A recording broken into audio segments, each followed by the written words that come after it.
t'élever, on est là pour, Seigneur, te glorifier. Seigneur, comme nous venons de les chanter, nous venons t'élever au-dessus de toutes choses.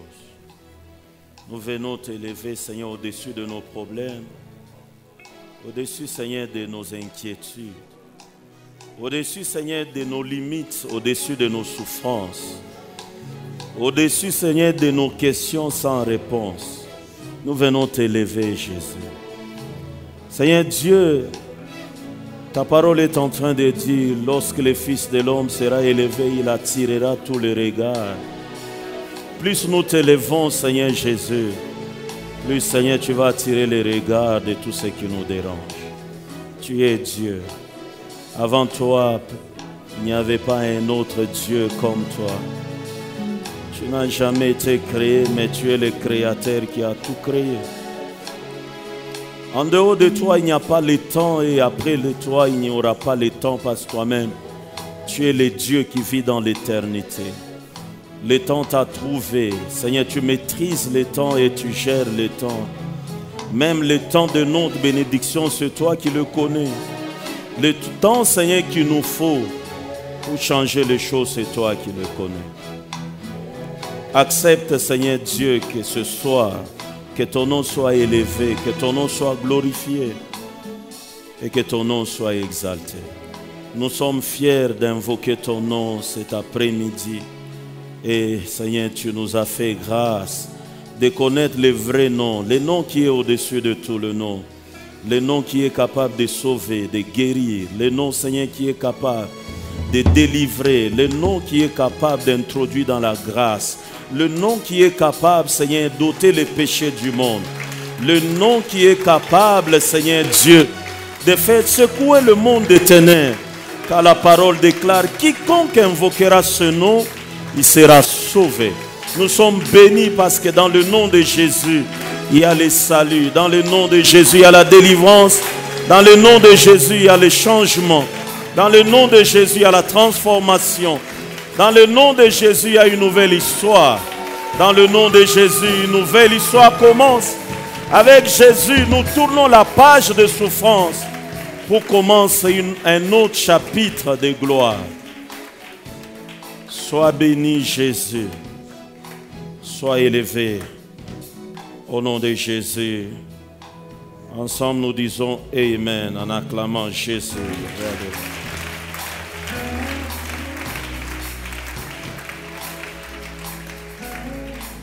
Je vous bénis au nom de Jésus. Je disais, je vous bénis au nom de Jésus. Je crois aujourd'hui encore Dieu va nous faire grâce. Parce que nous allons prier et la faveur de Dieu va se manifester en ce lieu. Quelqu'un peut dire Amen. La chute et le relèvement de plusieurs. Voilà la pensée autour de laquelle ces assises ou ces programmes est centré. La chute et le relèvement de plusieurs. Retiens cela. J'introduis avec ce que je t'avais dit hier. Je dois devoir poursuivre avec ces enseignements. Je prends juste 30 minutes et ne t'en fais pas, je vais faire une charnière. Ça va nous permettre de comprendre. Je ne me suis pas égaré de cette pensée pour ces 4 jours. Je crois que ça va s'emboîter quelque part et Dieu va nous faire grâce. Luc chapitre 2, verset 34. Luc chapitre 2, verset 34. Siméon les bénit et dit à Marie, sa mère, voici cet enfant est destiné à amener la chute et le relèvement de plusieurs en Israël et à devenir un signe qui provoquera la contradiction. Juge chapitre 6. Juge chapitre 6. Je vais prendre quelques passages. Et je vais exhorter après. Juge chapitre 6, verset 3. La Bible dit ceci. Quand Israël avait sémé, Madian montait avec Amalek et les fils de l'Orient et il marchait contre lui. Il campait en face de lui, détruisait les productions du pays jusque vers Gaza et ne laissait en Israël ni vivre, ni brebis, ni bœufs, ni ânes.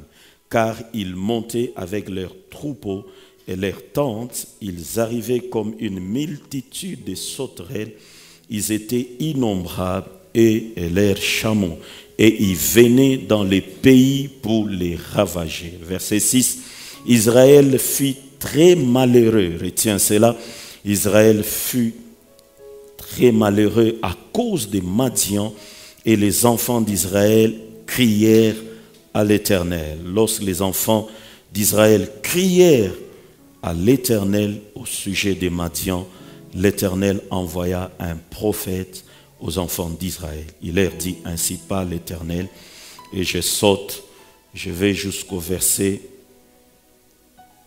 14.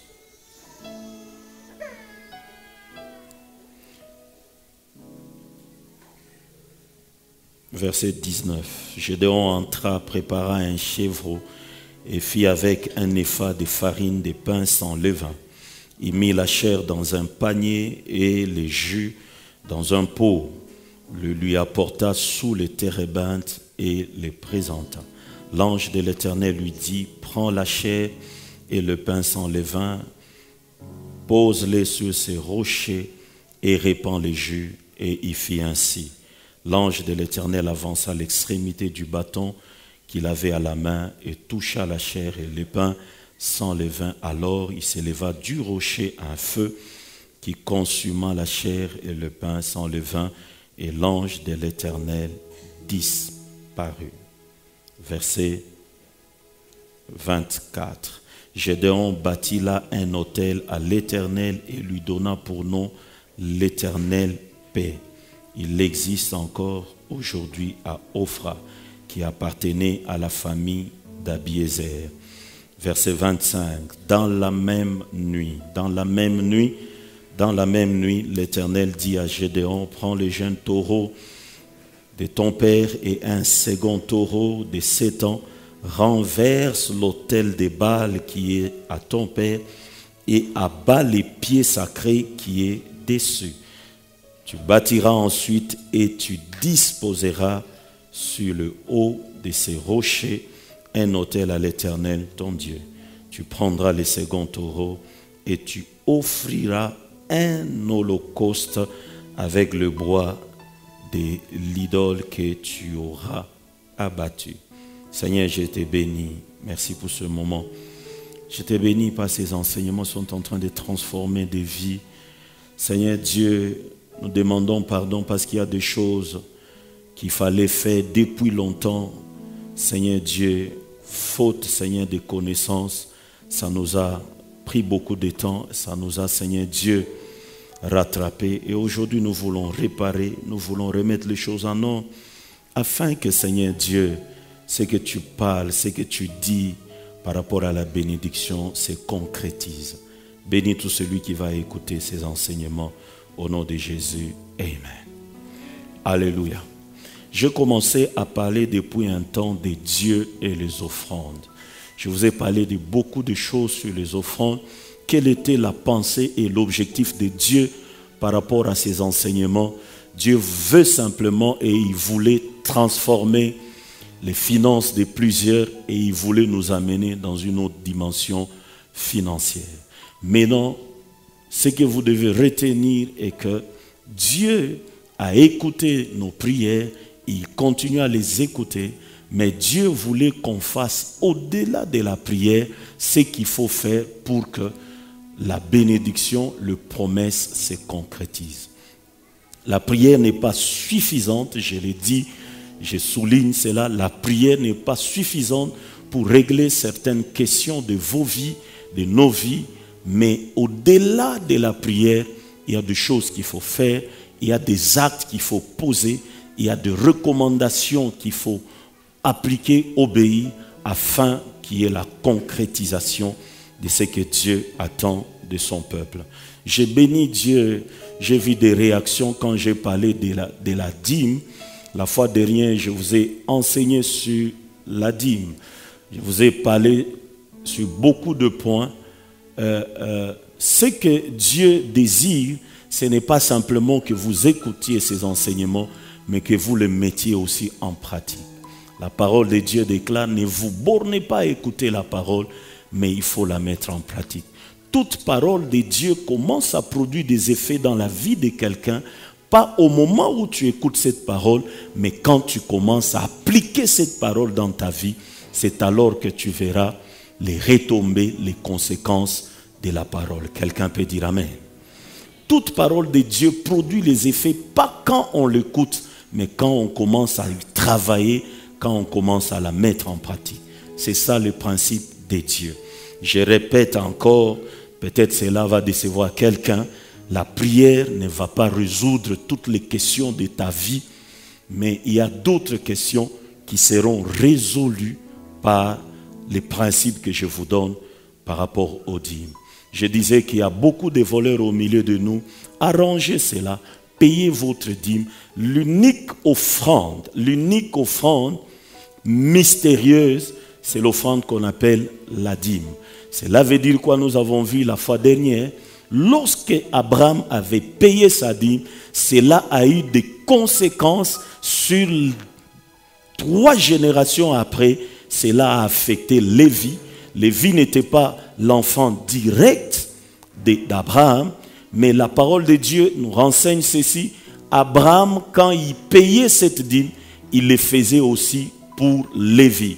Quelle est la conséquence? Lui, il a payé à Melchisédek, mais Lévi, lui, devait recueillir les offrandes. Je vous avais dit, tout ce que vous amenez à Dieu comme dîme, les 1/10 que vous donnez à Dieu, Dieu le retournera d'une manière ou d'une autre, mais pour vos enfants ou les enfants de vos enfants. Il a fait, Lévi ne payait pas les dîmes, mais Lévi recevait les dîmes des autres. Je vous ai également parlé, c'est l'unique offrande, la dîme. C'est l'unique offrande qui demande ou qui pousse Dieu à garder toujours les ciels ouverts sur vous afin d'envoyer la bénédiction en abondance. C'est l'unique offrande sur laquelle Dieu jure. Il dit, mettez-moi de la sorte à l'épreuve. Vous verrez si je n'ouvre pas les écluses des cieux pour vous et je vous envoie la bénédiction en abondance. C'est l'offrande qui permet à Dieu de bloquer l'ennemi qui désire voler tout ce qui t'appartient. C'est là où nous avons compris que peu importe ce que tu peux avoir, peu importe la richesse que tu possèdes, il y aura toujours un dévoreur, il y aura toujours un voleur qui viendra. D'ailleurs, c'est la mission de Satan. Il n'a pas une autre mission que de venir voler les enfants de Dieu.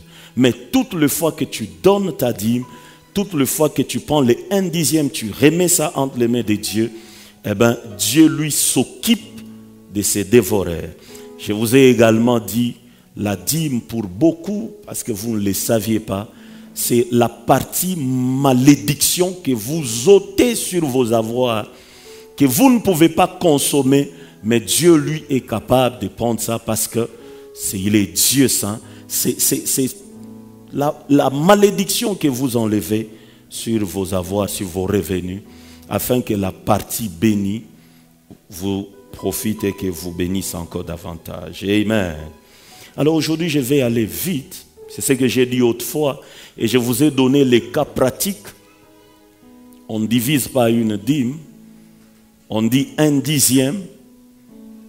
On ne divise pas pour faire 0,5 Ça, ce n'est pas la recommandation de Dieu.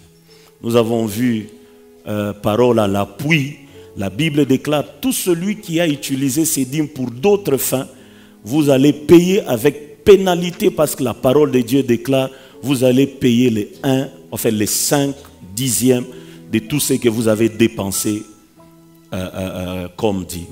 Autre chose, j'ai insisté dans les cas pratiques, nous voyons les gens prendre la dîme, donner aux orphelins, aux veuves, aller avec aux hospices des vieilles. Ça, ce n'est pas ce que Dieu a prévu. On ne peut pas substituer la dîme pour aller donner aux pauvres. Non, ça, ce n'est pas ça. La dîme, c'est une affaire qui revient à Dieu. Si tu veux aider les orphelins, on va voir, c'est dans le cadre de ce qu'on appelle les offrandes indirectes. C'est une autre catégorie d'offrandes que tu peux faire, mais tu ne peux pas substituer ta dîme à cela. Tu ne peux pas dire non, non, cette fois-ci, je ne paye pas ma dîme, je la transforme en cet acte de bienfaisance et tout. Non, non. Tu fais d'abord la dîme et puis, si tu veux poser cet acte, fais-le, ça fait partie également de la bénédiction. Et on amène la dîme là où on vous nourrit spirituellement dans la maison de Dieu. Je crois que j'ai assez, où je vous ai suffisamment éclairé là-dessus. Et il y a également beaucoup de cas d'ordre pratique.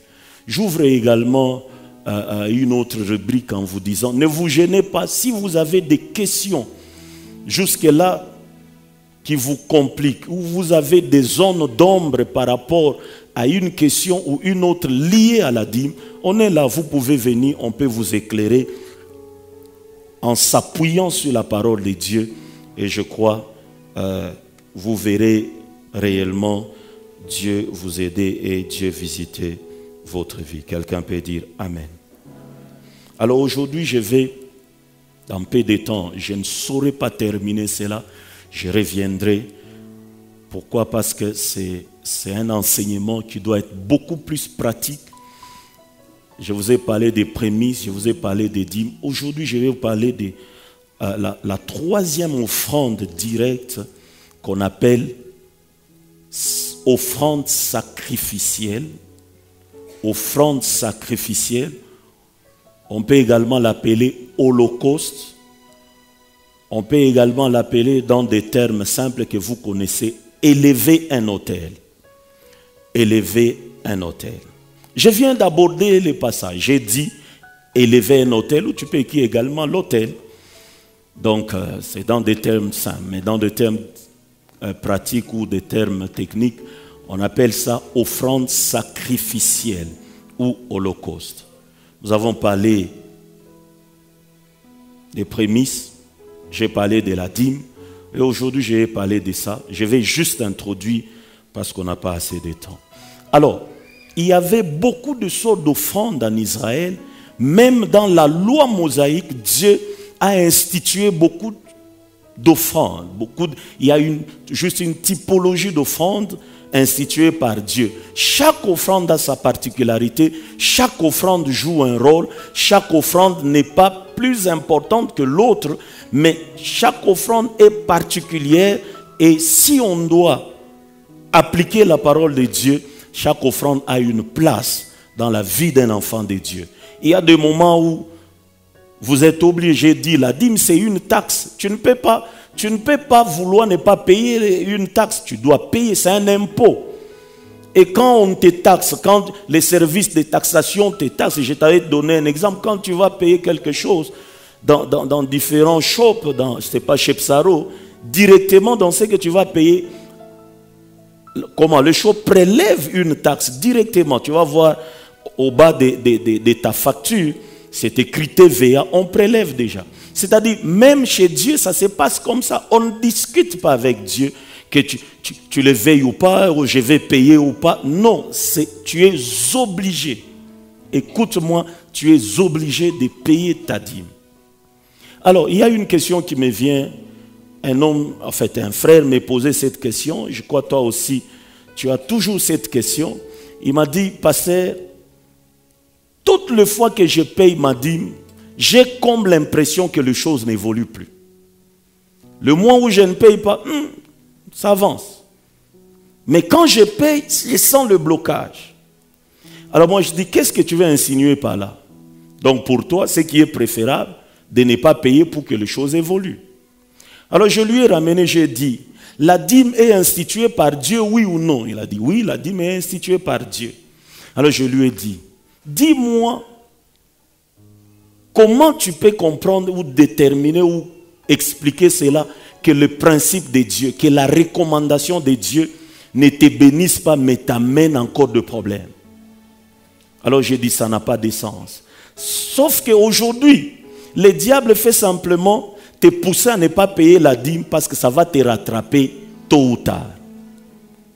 Quand Dieu te donne un principe, il sait que derrière ce principe, il y a une bénédiction. Et la Bible est en train de dire, c'est la bénédiction de l'Éternel qui enrichit. Elle ne se fait pas suivre d'aucun.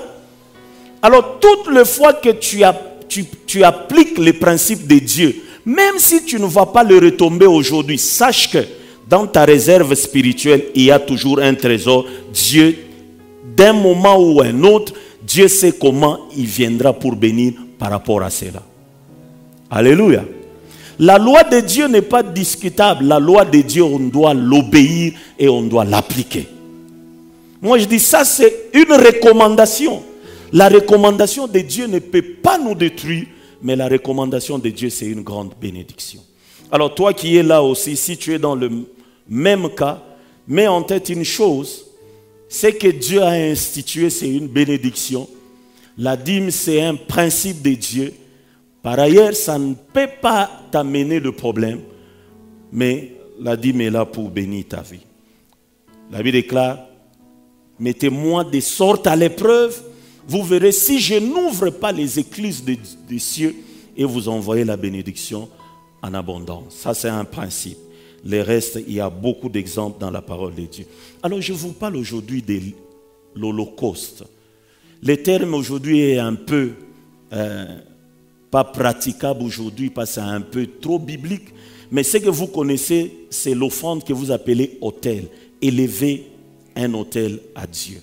La première fois que ce terme est intervenu dans la parole de Dieu, c'est dans le livre de Genèse chapitre 8.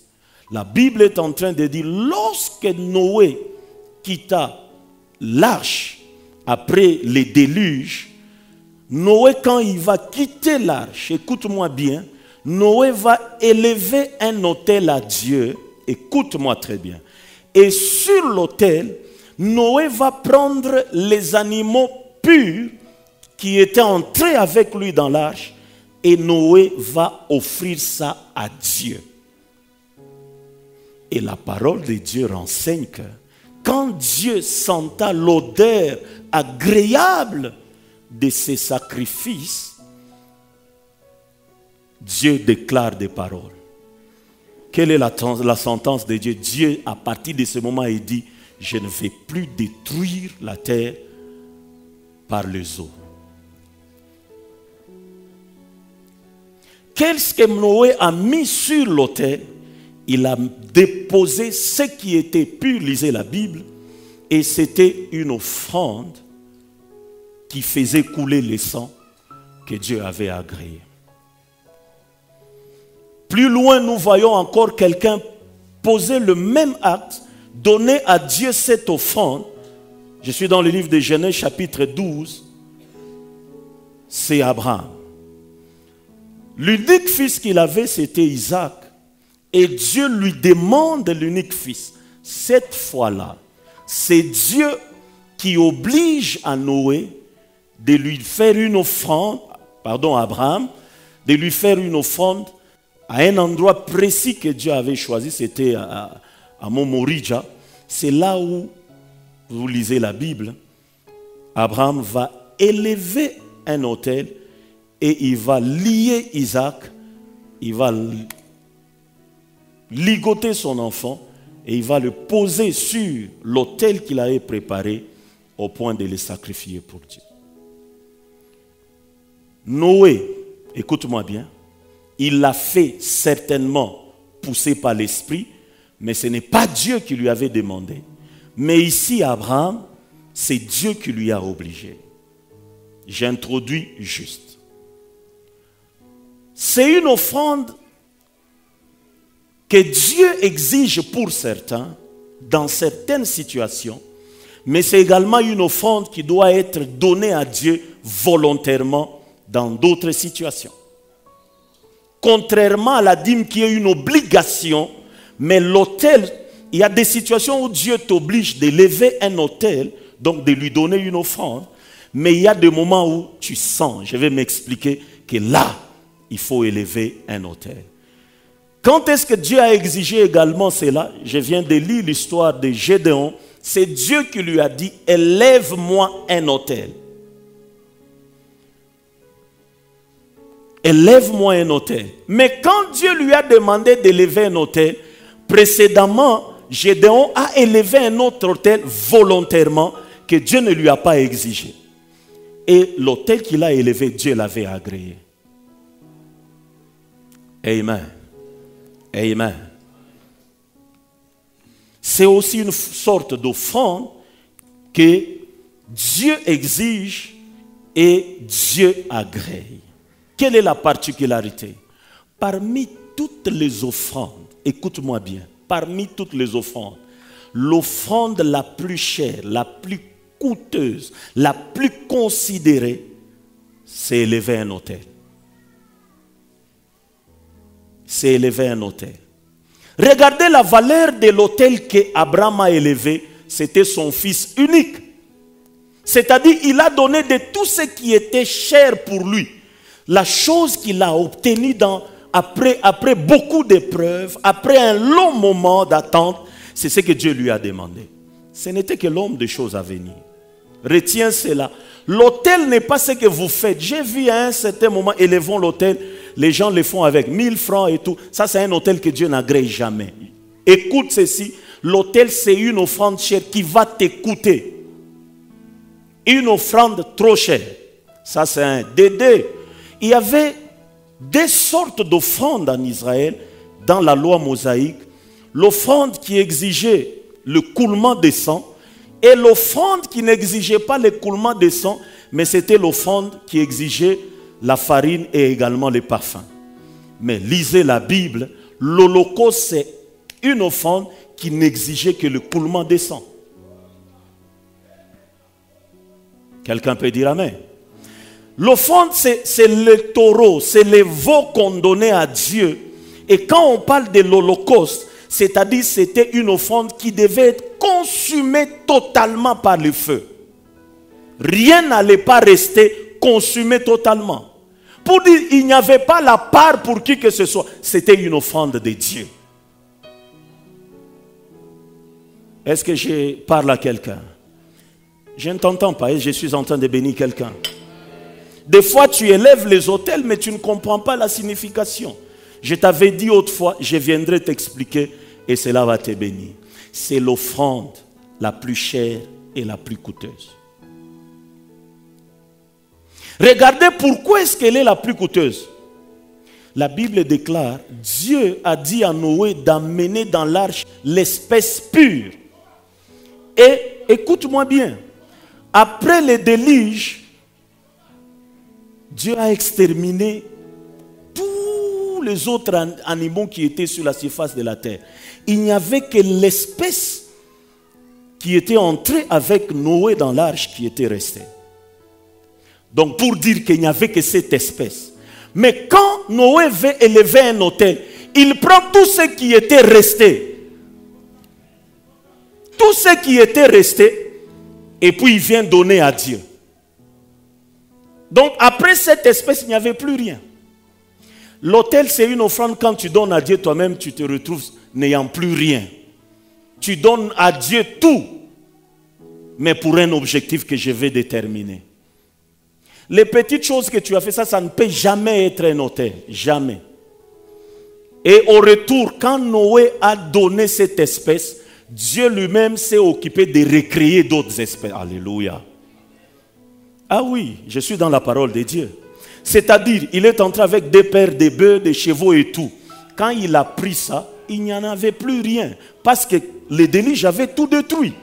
Mais d'où vient que les autres animaux de même espèce se sont retrouvés sur la surface de la terre? Donc Dieu a fait l'impossible et Dieu a fait un miracle pour recréer encore. C'est une offrande, même si tu l'as donnée à Dieu, c'est tout ce qui t'est resté. Dieu va s'arranger dans sa manière pour te retourner ce que tu avais perdu. Je suis en train de bénir quelqu'un. Je n'ai pas beaucoup de temps. Laissez-moi, j'introduis juste. Je suis en train d'arriver et ça va t'aider. Si on paye la taxe pour la dîme, si on prélève la malédiction, parce qu'on a, mais l'autel c'est une autre offrande. Je n'ai pas le temps d'expliquer tout ça, je reviendrai. Quand on élève l'autel, ou on donne à Dieu cette offrande qu'on appelle autel, c'est pour un but, c'est pour un objectif. On ne donne pas l'autel parce qu'on a envie de le faire. On n'élève pas un autel plutôt à Dieu parce qu'on veut le faire. Non, non. c'est une offrande. Quand on amène ça devant Dieu, on poursuit un objectif ou Dieu poursuit à réaliser un objectif dans ta vie. Quand Dieu veut réaliser une grande chose, lisez dans la Bible. Pour que Dieu établisse une alliance, pour que Dieu prenne une décision de ne plus tuer, il a fallu qu'il y ait un autel élevé pour que Dieu prenne cette grande décision. Toutes les fois que Dieu veut prendre des grandes décisions dans la vie de quelqu'un, il a besoin d'un autel, en fait, d'une offrande élevée sur un autel. Je parle à quelqu'un. Je vais arriver là où tu es. Il y a d'autres questions de la vie. La prière ne peut pas régler. L'imposition des mains ne peut pas régler. Je ne sais pas, même la prophétie ne peut pas régler. Tout ce que Dieu attend de toi, que tu élèves cet autel afin qu'il t'introduise dans une dimension que tu ne peux pas y arriver par tes efforts. J'aime beaucoup cette offrande. En d'autres termes, élever un autel, c'est une offrande qui est comme la dernière cartouche qui te reste afin que la chose change, afin que la situation change. Je parle à quelqu'un. Ce qui est curieux est que le monde des ténèbres, le monde de la sorcellerie ne fonctionne qu'avec les autels. C'est comme ça que dans le monde de Dieu, il y a aussi les autels. C'est là où tu vas comprendre que les autels jouent un grand rôle dans le monde spirituel, dans le monde surnaturel. En fait, le monde de la sorcellerie, s'il y a des sorciers au milieu de nous, ils vont attester cela. Le monde de la sorcellerie ne fonctionne pas gratuitement. Le monde de la sorcellerie ne fonctionne qu'avec les autels, avec les offrandes qu'on appelle les autels. Ils peuvent négliger les autres choses, mais leur monde fonctionne beaucoup plus avec l'élévation des autels. Regardez ce qui s'est passé avec Gédéon. Je vais m'arrêter là et pour aujourd'hui on va prier, mais je vais revenir, ça va te bénir vraiment. Regardez ce qui s'est passé avec Gédéon. J'insiste pour dire, la prière n'est pas suffisante pour régler, je précise, certains cas dans ta vie. Je vais exagérer. Au-delà de tes prières, pour certains cas, il faut élever des autels pour que l'exaucement arrive. Regardez ce qui se passe. Nous parlons d'Israël, le peuple choisi par Dieu. Pendant ce temps, regardez les phrases qui reviennent. La Bible déclare, Israël était malheureux comme toi tu es malheureux. Quand lui, il s'aimait, c'était Madian qui venait récolter. Quand Israël faisait, c'était d'autres qui s'en réjouissaient. Oui, cela s'explique dans... Tu n'as jamais compris que tu fournis beaucoup d'efforts, mais tu reçois peu. Il y a des vies qui sont là. Tout ce que vous faites, ce que tu n'as jamais compris, spirituellement, c'est une autre personne qui en bénéficie. C'est comme ça que tu fournis même là où ça peut être facile, pour toi c'est toujours difficile.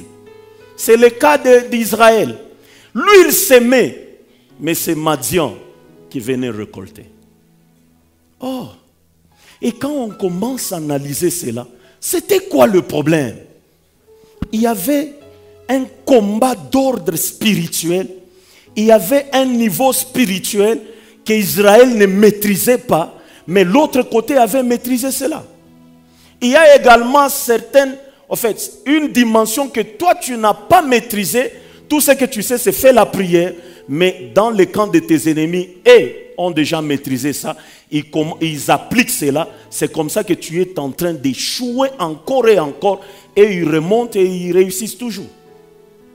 Vous ne vous êtes jamais posé la question, ayant l'Esprit de Dieu, parlant en langue, mais il y a certaines situations qui vous résistent. Je suis avec quelqu'un. Non, il manque en tout cas. En tout cas, tu fais des déclarations, mais par après, tu constates qu'on est à la fin de l'année, ce sont les mêmes réalités. La Bible renseigne qu'Israël était malheureux. Le peuple de Dieu était malheureux.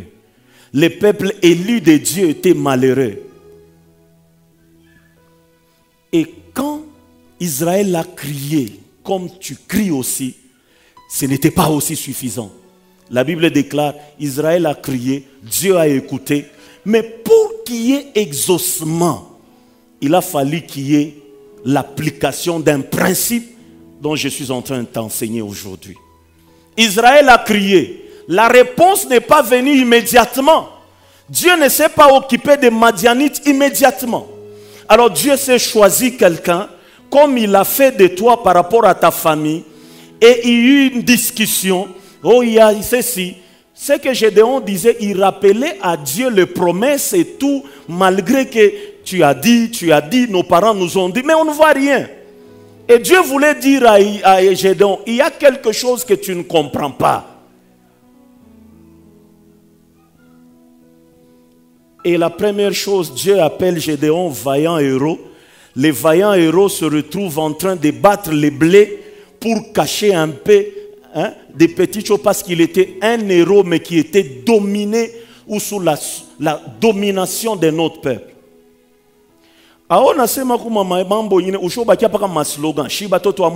Mais comment tu n'as bien à refléter ta image moi à mtoto wa Mungu? Est-ce que je parle à quelqu'un? Tu ne sens pas qu'il y a des situations, qu'on se dise la vérité, ces situations te dominent, quand bien même tu pries, tu parles en langue, tu as des promesses de Dieu, ça te domine. C'était pareil.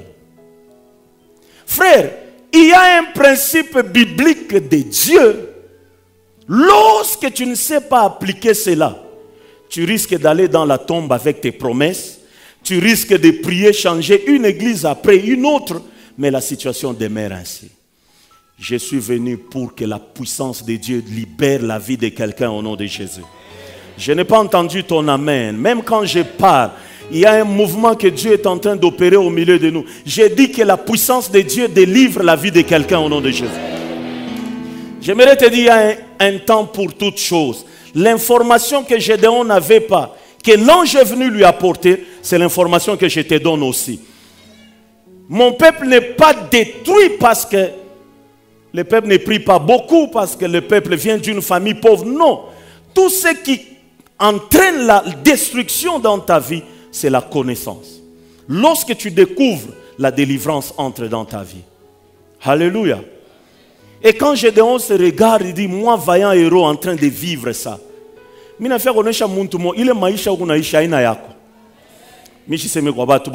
me tourne un peu de secondes. La vie que tu mènes, ce n'est pas ta vie. Ce que tu fais, ce n'est pas ce à quoi Dieu t'a destiné. Pourquoi? Parce qu'il y a un hôtel qui a déjà dit, toi tu ne veux pas aller, tu ne peux pas aller de l'avant. Il y a un hôtel qui a déjà mis les limites pour que tu n'ailles pas loin. Aujourd'hui, que cet hôtel soit renversé au nom de Jésus. Ah oui, je le dis mieux, que cet hôtel soit renversé au nom de Jésus.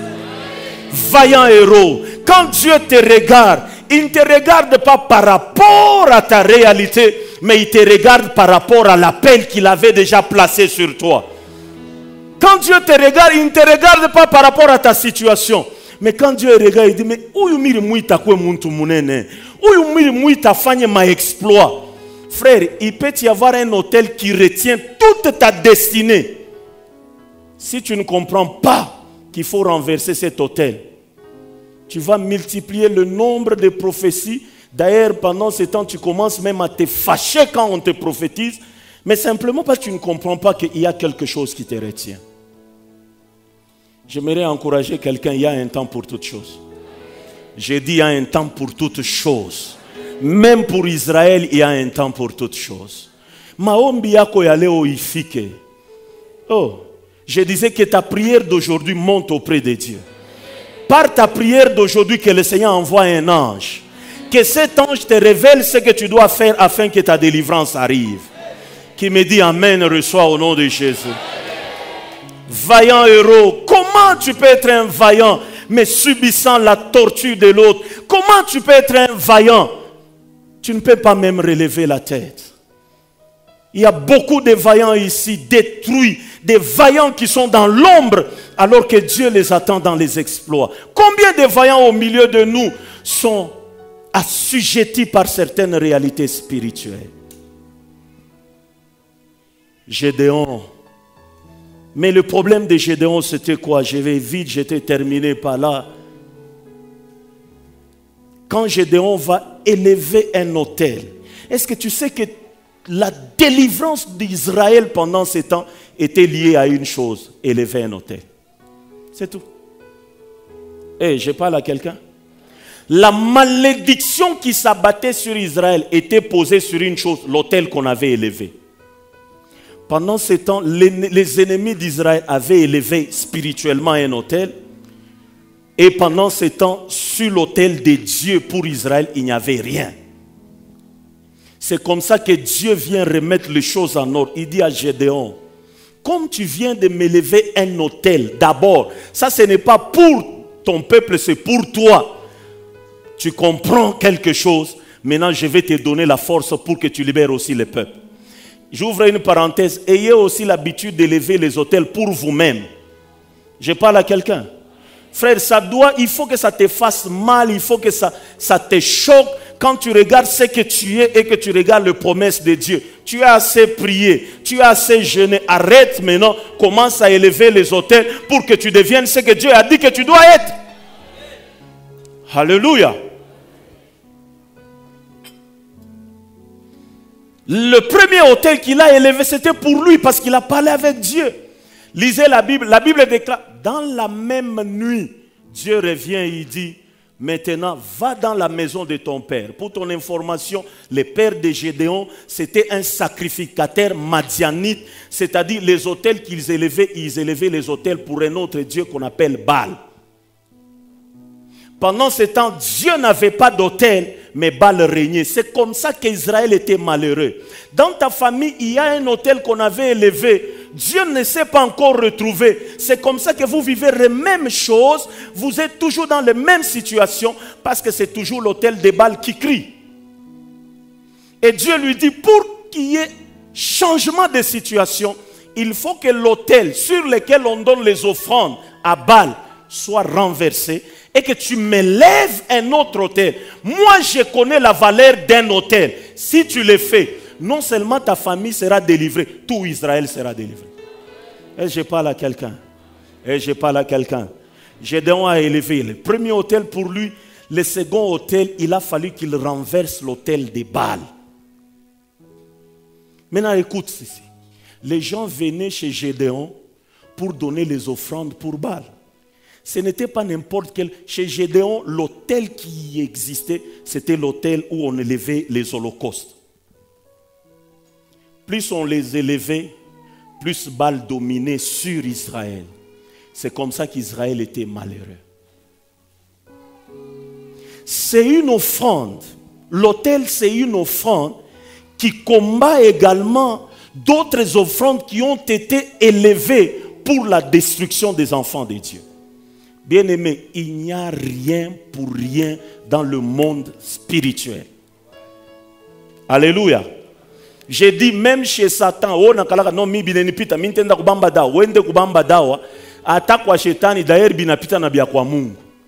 est-ce que vous savez que même pour livrer Jésus, il a fallu donner l'argent? Hein? Est-ce que vous savez que Jésus ne s'est pas retrouvé là comme ça? Il a fallu quelque chose. Est-ce qu'on a eu assez de malheur ou quoi muntu mwari ripaka? Anasema ye paye kutambuka. Ile hotel là qui a crié à shiku yote njuma na maisha kwa ende kumbe. L'hôtel a un pouvoir dont tu n'as pas idée. Je parle à quelqu'un. Ah oui, comprendra comme boka bwa Mungu natembea nabo, maombi we milima unaendaka, mais kuku mambo mwa endeke. C'est comme ça que quand l'autel de Baal était élevé, il y avait la chute dans le monde d'Israël, dans les camps d'Israël. Et quand l'autel de Dieu était renversé ou n'était pas présenté, ou l'offrande n'était pas présentée à Dieu, Israël était dans la désolation. La chute et le relèvement de plusieurs. Qui est venu amener la chute? Oh mon Dieu, le relèvement de plusieurs, c'est Jésus-Christ de Nazareth. Est-ce que vous savez que Jésus est l'unique holocauste que Dieu a agréé pour que le monde soit sauvé? Dieu n'a pas agréé le parfum, Dieu n'a pas agréé la farine, Dieu n'a pas agréé quoi que ce soit. Oh, est-ce que je parle à quelqu'un? Dieu a dit, j'ai besoin que vous me levez un autel. La Bible déclare, personne n'était digne d'ouvrir le livre et d'en rompre le sceau. C'est-à-dire, personne n'était digne d'être une offrande agréée par Dieu. Il n'y avait que Jésus-Christ qui était un sacrifice sacrifié à Dieu pour devenir... Alléluia. Jésus s'est offert lui-même comme une offrande, comme l'Holocauste, afin de te sauver toi. C'est là où je t'avais dit, c'est une offrande qui coûte. Bien aimé, qu'est-ce que Dieu pouvait? Il était le créateur. Il n'y avait que le sang de Jésus qui devait être cher et qui coûtait aux yeux de Dieu. Rien que le sang de Jésus. Alléluia. Oui, maman, prière. Tu as écouté que Dieu cherchait quelqu'un qui devait prier? Non. Mais quelqu'un qui devait donner une offrande. Alléluia. Quand Gédéon a renversé l'autel de Baal, il a élevé l'autel de Dieu. Jomana, comment on a un combat spirituel pour renverser? Fais comme Gédéon, fais comme Jérémie. C'est le principe de Dieu. On ne détruit pas simplement, on détruit pour relever. C'est là où on parle de la chute et du relèvement. Quand l'ennemi connaît la chute, toi tu dois connaître le relèvement. Et ce relèvement doit également venir par les autels que tu es en train de monter. Est-ce que je suis en train de bénir quelqu'un? Je suis en train de bénir quelqu'un. Maintenant, écoute ceci. L'autel, c'est une offrande qui vient mettre un terme à une situation pour inaugurer une nouvelle situation dans ta vie. Il a fallu que la situation malheureuse d'Israël s'arrête pour que le bonheur d'Israël commence. Toutes les fois que tu donnes cette offrande, c'est pour que une page soit tournée pour qu'un autre chapitre commence dans ta vie. Je parle à quelqu'un. Ce n'est pas n'importe quelle histoire. Frère, comme on a ça tout mambo mo ina bloqué, ina kubamba sana. Élève un autel à Dieu comme Gédéon pour dire, Seigneur, je viens mettre terme à cette situation. J'aimerais qu'une autre situation commence. Que ça soit ta vie. Je n'ai pas le temps, j'en parlerai prochainement, de te parler de Jacob, de te parler d'Isaac. Lisez la vie de Jacob, d'Abraham lui-même. Sa vie était toujours autel après autel. Autel après autel. C'est comme ça que Dieu l'a béni et Isaac est devenu fort riche. Quelqu'un peut dire Amen. Maintenant, spirituellement, qu'est-ce qui se passe? Dans le monde spirituel, pour détruire la vie de quelqu'un, pour détruire le mariage de quelqu'un, il faut que sur l'autel qu'on dépose quelque chose. Va avec moi dans le livre d'Apocalypse chapitre 16, tu ne vas pas lire, je vais juste introduire. La Bible déclare, derrière l'autel sortaient les voix qui criaient. C'est-à-dire, toutes les fois que tu élèves un autel à Dieu, cette offrande va parler même si toi tu dors, même si tu n'es pas en prière, cette offrande continue à parler en ta faveur. Pourquoi ça traîne? Génération après génération. C'est-à-dire quoi? Hôtel il est bancan. Comment? Les aïeux avaient élevé. Akuyaka muntu la chaque il renversé. Njomane kupaka na crier, il kupaka na crier. Na ule moyen il élevé à chaque fois mais yo il kupaka na la lamika. Est-ce que tu sais que dans le spirituel il n'y a pas la mort? J'ai dit, est-ce que tu sais que dans le spirituel, il n'y a pas la mort?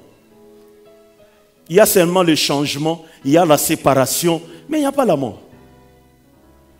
C'est comme ça que quand tu vas aller souffrir en enfer, il n'y aura pas la fin. On parle de l'éternité. Dans l'éternité, il n'y a pas la fin du temps. Le temps n'a rien à voir avec l'éternité. Sois de la génération de celui qui va arrêter certaines choses. J'aimerais dire à quelqu'un, frère, le père de Gédéon ne pouvait pas, les grands frères de Gédéon ne pouvaient pas, ceux qui ont précédé Gédéon ne pouvaient pas, mais il y a quelqu'un qui pouvait arrêter ça. Frère, toi aussi tu peux arrêter cela. Oh, je n'ai pas entendu un amen. Tu peux arrêter la malédiction multigénérationnelle, tu peux arrêter toi et commencer une bénédiction qui va toucher même 1000 générations après. Jésus est venu pour ça. Jésus est venu nous introduire, nous donner cette capacité. L'autel, c'est une offrande. Quand on donne cela à Dieu, l'autel t'amène toujours dans une vitesse pour l'accomplissement de promesses de Dieu. Quand une promesse tarde, présente ou élève un autel à Dieu, Dieu ne reste pas indifférent là où on a élevé. Pourquoi? Parce que l'autel parle. Dieu ne reste pas indifférent. Quand l'autel commence à déranger Dieu, Dieu entre toujours en mouvement et Dieu entre toujours en cadence. Est-ce que j'ai béni quelqu'un? Est-ce que j'ai béni quelqu'un? Je vais continuer prochainement. Je disais, j'introduis juste. Maintenant, c'est là où je vous ai parlé de la chute et le relèvement. Pendant ce temps, Israël avait connu la chute. Là où il y a la chute, les choses n'évoluent pas. Là où il y a la chute, les gens ont déjà touché le fond. Rien n'évolue. Quand quelqu'un connaît la chute, n'oubliez pas, quand on dit cet enfant est venu pour amener la chute et le relèvement, c'est-à-dire quoi? Quand il amène la chute, c'est-à-dire il y a d'autres qui étaient déjà élevés à travers cet enfant, ces gens doivent. Ce n'est pas négocier. Ce n'est pas négocier. Est-ce qu'on a et je parle à quelqu'un? Je répète, est-ce que tu sais que Jésus est venu pour que la gloire de certaines personnes s'arrête? Pour que ceux qui n'étaient pas glorifiés soient glorifiés. Je vais le dire mieux. Est-ce que tu sais que Jésus est venu pour que ceux qui étaient en bas soient élevés et ceux qui étaient élevés regagnent leur place? Est-ce qu'on a eu assez dans ta vie spirituellement, il y a une autre personne qui est en train de régner avec ta couronne? Mais quand l'enfant est venu, l'enfant avait une mission. La chute des uns et le relèvement des autres. Que le Seigneur te relève au nom de Jésus. Qu'il relève tes finances au nom de Jésus. Qu'il relève ta vie au nom de Jésus. Qu'il relève ta gloire au nom de Jésus. Qu'il relève ta vision au nom de Jésus. Pourquoi il doit y avoir ce mouvement? Quand Dieu t'élève et qu'il laisse tes ennemis là, tes ennemis continueront à te combattre. Il faut que tes ennemis regagnent leur place d'humiliation pour que tu restes régner là. Je parle à quelqu'un. Je déclare, tout celui qui s'est élevé dans ta vie, tout homme fort dans ta vie, tout celui qui régnait en maître dans ta vie, qu'il soit réduit à néant au nom de Jésus. L'enfant est venu pour la chute des uns et le relèvement des autres. Que tous tes ennemis connaissent maintenant la chute. Oh, ton amen est encore trop lourd pour amener certaines personnes. J'ai dit que tous tes ennemis connaissent maintenant la chute au nom de Jésus. Le trône où le pouvoir d'Hérode s'était arrêté le jour que l'enfant Jésus est né. Regardez comment est-ce qu'Israël était dans la chute.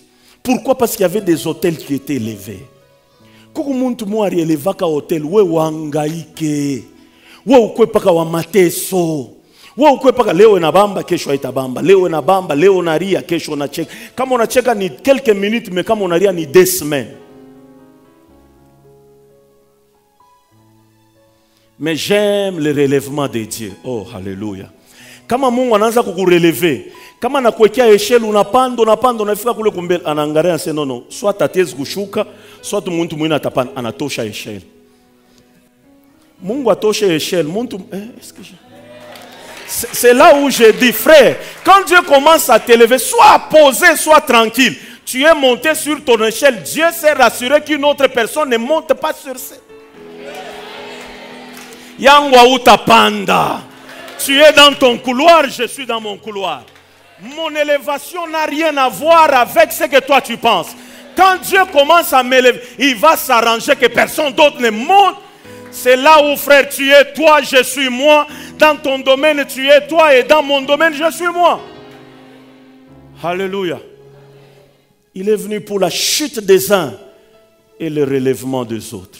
Je regarde dans ta vie tout domaine qui a connu des chutes. Que le Seigneur commence à agir au nom de Jésus. Et que le Seigneur commence à agir au nom de Jésus. C'est comme ça que j'aime ces versets. Donc, ces versets est venu tout simplement renforcer un autre qui avait déjà été prédit par Ésaïe. La Bible est en train de déclarer du fumier, de la poussière, pour les faire asseoir. C'est-à-dire ceux qui ont connu la chute, normalement leur place n'était pas au fumier, leur place n'était pas dans la poussière. Ce n'est que Satan qui a agi pour que Satan... Oh, mais on a muntu moya, kule ku poussière mungu na shetani anakweka haina fasha. Oh Jésus, je te bénis. Jésus, je te loue. Jésus, je te glorifie. Seigneur, tu es venu pour que je retrouve ma place. Tu es venu pour que... Hey, est-ce que je parle à quelqu'un? Frère, Jésus a déjà clôturé, a déjà bouclé tout ça. C'est à toi maintenant de regagner ta place. C'est à toi maintenant de regagner ta place. Je vois quelqu'un qui a dominé dans votre famille des années.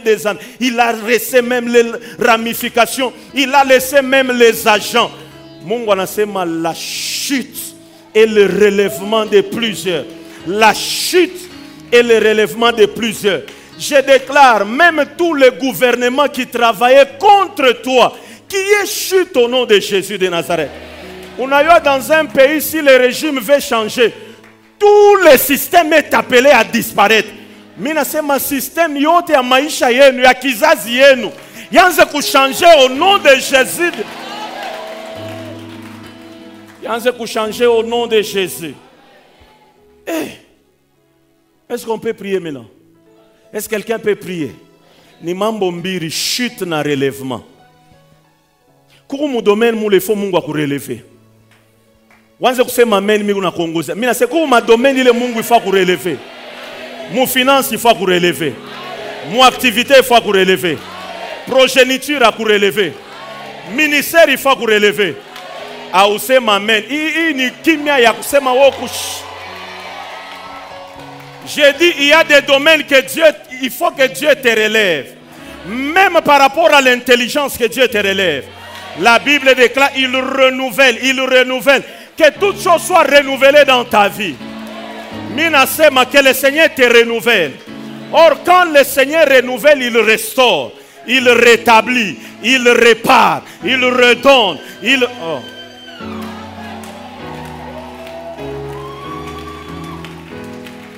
Ce que j'aime dans cette affaire, il dit cet enfant a été destiné pour amener la chute et le relèvement. Il n'y a pas de négociation. Simeon n'a pas dit, non. Il dit soit c'est la chute, soit c'est le relèvement. Donc, Amout a discuté naï. Moui a fait. Amoun a ennemi. Urishka sema l'ennemi va le combattre. Urishka sema l'ennemi va le résister. C'est un ordre. Relèvement et chute. Qui sent que dans sa vie, dans sa famille, il faut que Dieu crée maintenant la chute de plusieurs.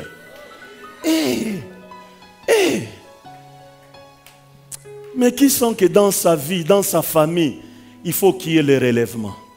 Frère, il y a un temps pour toutes choses. Il y a un temps pour toutes choses.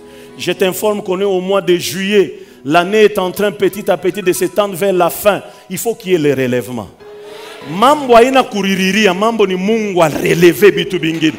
Mungu anyanyule bitu bingine. Mungu ashimamishe bitu bingine. Maintenant, je vais vous poser une question. Tuanze na nini? Tuanze na chute, tuanze na relèvement. Tuanze na chute, na relèvement. Mais toi, tu es prophétique. Est-ce que tu peux acclamer pour toi-même? Yeah! Tu es prophétique et tu es prophétisable. Pourquoi? Gédéon n'a pas commencé avec le relèvement. Gédéon a commencé avec... Lisez l'histoire de Jérémie. J'étais établi pour abattre et pour... Chitembela.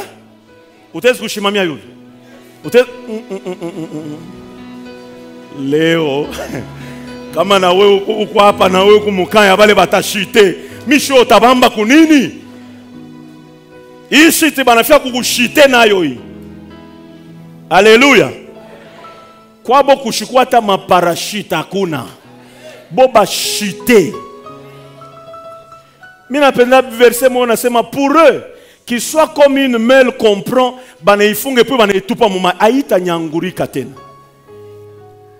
qui est la chute. Hein? Ça m'a fait connaître,